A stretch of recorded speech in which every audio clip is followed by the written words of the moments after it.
Ice dams on roofs here in the mountains of New Hampshire can be a real problem and present a challenge to how to be removed safely and economically. I often see folks using on roofs to get rid of ice.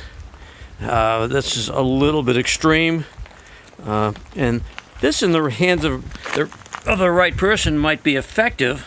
I see ice carvers using this all the time, but it's still a little bit awkward.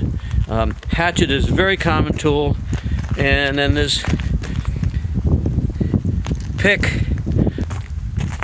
More often than not, a good framing hammer.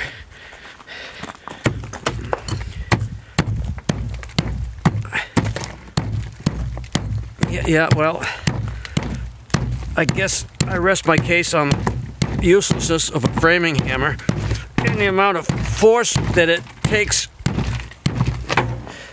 to make anything happen. Chisels, maybe chisels with a hammer, though I don't have enough hands to show that.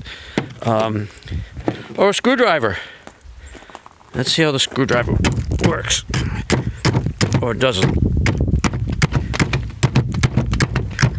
Yeah, I guess we'll scratch the screwdriver off the list. I'm going to show you a much more effective, safer, easier, cheaper way to do this that I learned many years ago. This was the lodge at the campground that I worked at back during the 60s. It had a 4-foot overhang and a poorly insulated roof and resulting icicles that looked like this. During the same period of time, I was fortunate to learn how to cut ice from Francis Hook Welch, who harvested ice from White Lake State Park. Hook harvested the ice and stored it in a sawdust-packed ice house near his own house in Tamworth. He then visited area campgrounds and sold this ice throughout the summer. When Hook passed away in 1969, I got to go clean out the ice house and take all of it to the camping area. By learning to cut up the large blocks of lake ice into smaller chunks for campers, I was able to transfer that technique to cutting the ice on the roofs and particularly these huge icicles on the side of this building. That middle icicle was so big that I actually tied it to the tree that's in the foreground to pull it over when it broke away from the building. The tool that Hook taught us to use was not any one of the ones that I showed you a moment ago, but the very simple, basic ice pick. This is a tool that you're less likely to find in a hardware store nowadays and more likely to find in a kitchen supply store.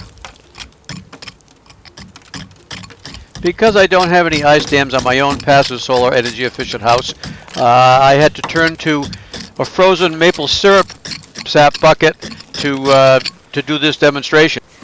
You can see that the relative ease and control that the ice pick affords the operator, which in this case is me, and how effectively it can chop away this ice.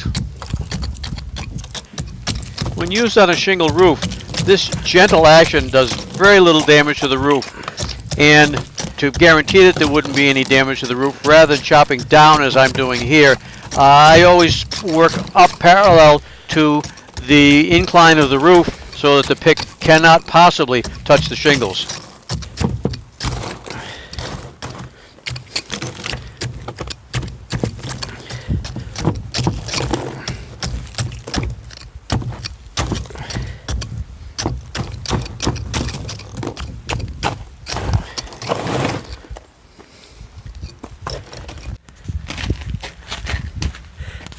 Rather than stick it into a piece of wood, I usually find a crack in a timber that I can store it in, hoping not to dull the point.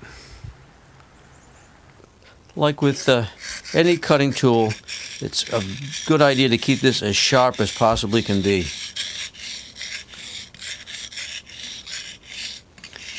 Again, this is Hook's admonition.